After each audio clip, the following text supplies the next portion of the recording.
Actually, there is a misconception amongst the general mass of people that if any of the legitimate family members would perform Shraddha ceremony or Pindadan ceremony to their passed away ancestors, then those passed away ancestors will be liberated or they will be delivered.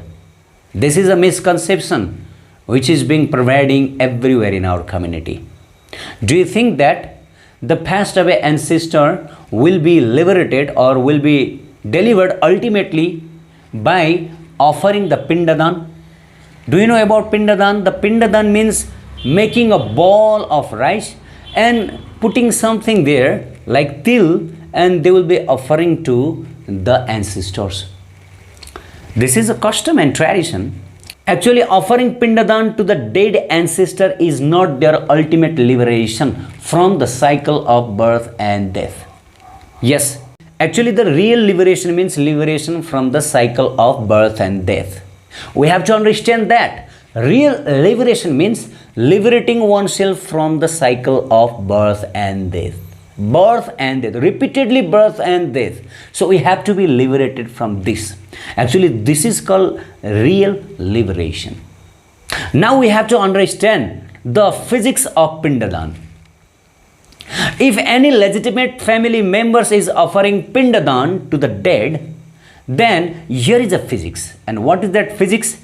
That Pinda means mass. Actually, our body is considered as Pinda. Pinda means mass.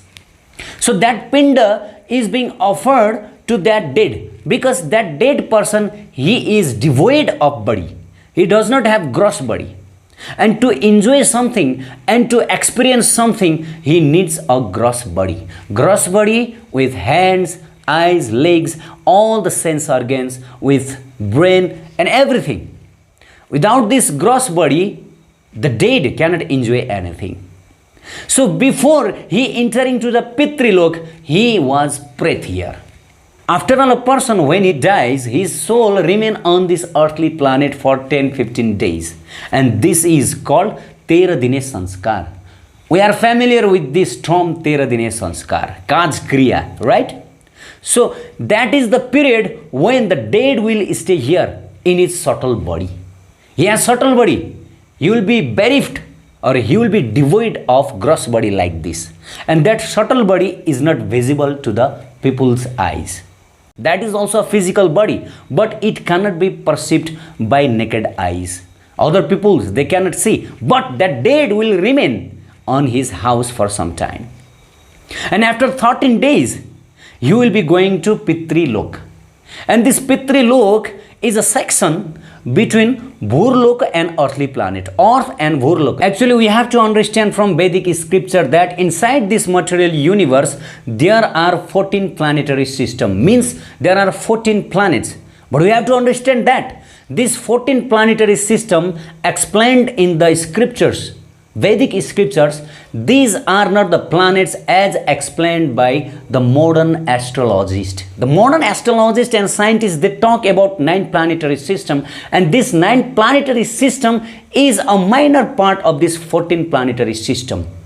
And it is said somewhere in Veda that these 9 planetary systems, starting from Mercury, Venus, Earth, Mars, this planetary system lies between Earth and Bhuvarloka. And Bhuvarloka is the beginning planet, is the beginning planet of that 7 planetary system above the earthly planet.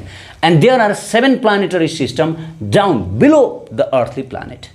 And altogether there are 14 planetary systems inside this universe. Definitely modern scientists and modern astrologists, they have to go a long way to understand all this physics.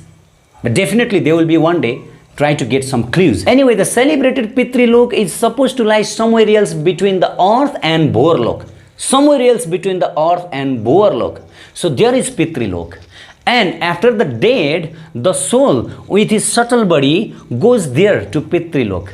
And Yamaraj, he is the lord of that Pitrilok in his another form called Aryama. Aryama, Yamaraj in his another form as Aryama is being controlling the planets and controlling the residents of that Pitriloka. And actually that Pitriloka is considered as transit point between hell and heaven. That is the transit point between hell and heaven. According to the karma of jivas, you will be destined whether he will be going to hell or whether he will be going to heaven. So what happens next is that when a living being with his subtle body enters into that Pitri Loka, then you will be staying there for some time. You will be staying there for some time, and his legitimate family members will be offering rites for him, pindadan for him, and that pinda will be utilized to create another body for him, another body. Actually, the science of pindadan means he is being introducing with new body so that he can take new birth, new life from new mother. And can you imagine that this is liberation for the soul? Pindadan means he is being introducing with new mother and he is getting birth. He might be going to hell or he might be going to heaven according to his karma.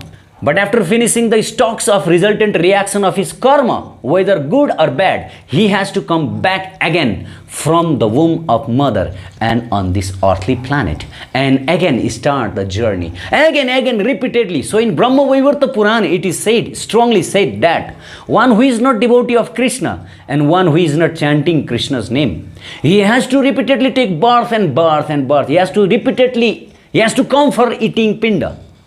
It's clearly stated there. He has to come.